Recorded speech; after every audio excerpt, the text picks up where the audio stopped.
Hi, my name's Vicky Ward and today I'm going to be showing you how I made the album for this mini album. I've already posted the pages on this and talked through all the different decorations and things, but several people have asked me to show how I actually made the album itself, so that's what I'm going to show you today.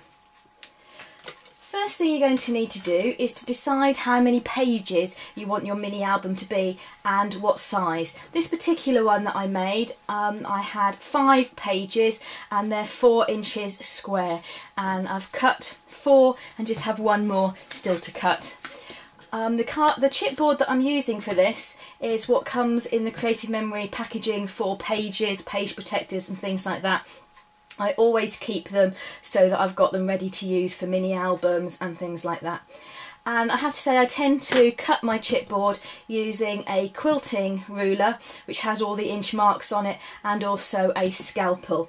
So I'm just going to work out the 4x4 size and then very carefully cut that. Often it takes more than one slice to get it completely cut through, so I'll pop that to one side. So I've now got my 5 pages. For however many pages you need, you're going to also need to get some pattern paper or plain paper, whatever you want to actually cover your pages with. Here I'm using some of the Creative Memory Storybox, which came 6.5 by 4.5 inch square, but I've obviously trimmed them down to be the same size as my pages. Obviously you'll need double the amount of pages. I've just got 2 here, but you would need 10 pieces for your album. What you will also need are the connectors that will join the pages together. I'm using a kind of gold metallic-y sort of card here. I'm actually going to turn this mini album into a wedding one for my mum.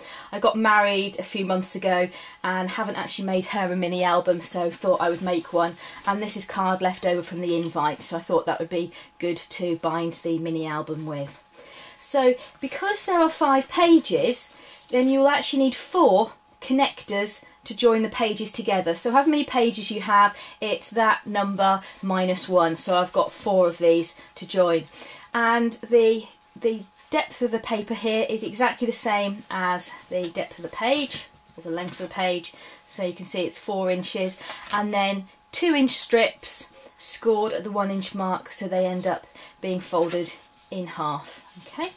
The next step is to glue these and join the pages together. I'm just using some tacky glue here. I tend to store it upside down so that the glue is always at the bottom ready, and if I do accidentally forget to put the cap back on, which sometimes happens, then the glue just kind of puddles a little bit at the bottom, dries out, and it's easy enough to remove it.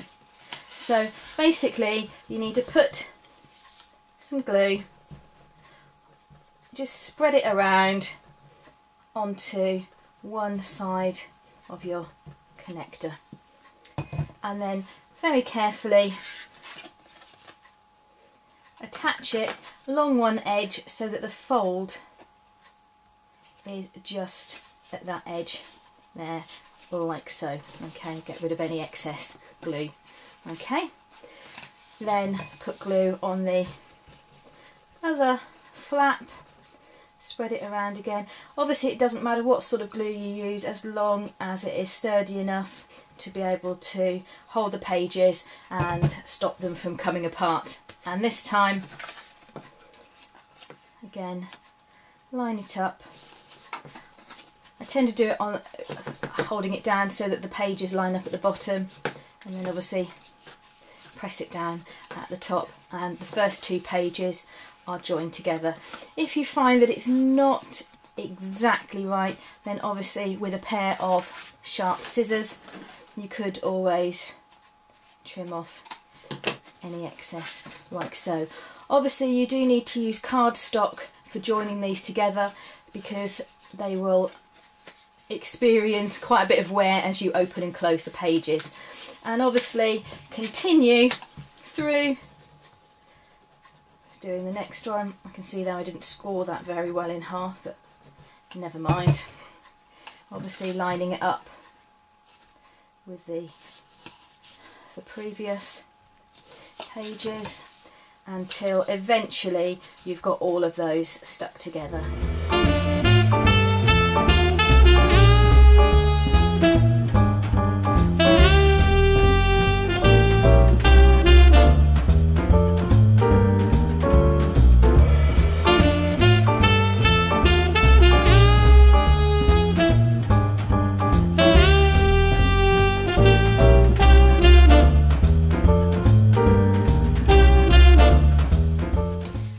that's the final one stuck on there. So as you can see, the mini book is starting to take shape, and obviously if you wanted to, there's nothing to stop you just decorating it at this point. However, it is nice to actually add a spine onto the back of the book and make it look a lot more like a real book. Reminds me particularly of the little card books that you get for children and baby and toddlers and things to read, you know, the sort of board books. So the next stage is to measure the width of your spine. So mine is just about 1/2 inch. So what you'll need to do is again get the cardstock, not the cardstock, the chipboard that you were using before, that is again the 4-inch deep, and cut a thin strip that is the width of your spine that you've just measured. So here I need a 1/2 inch strip, and there we go. What you'll then need to do is to cut another piece of your cardstock that you were using for the sections between the pages. That is basically an extra inch on both sides. So if this is 1/2 inch, I want to cut one which is 2.5 inches wide. And again, I will use my quilting ruler. I've also got paper trimmers and other things like that that I can also use. However, as I've got these out, it'll be just as quick to use these at the moment. And again, need it to be 4 inches, same as the size of the book. What I will then need to do is to score this at the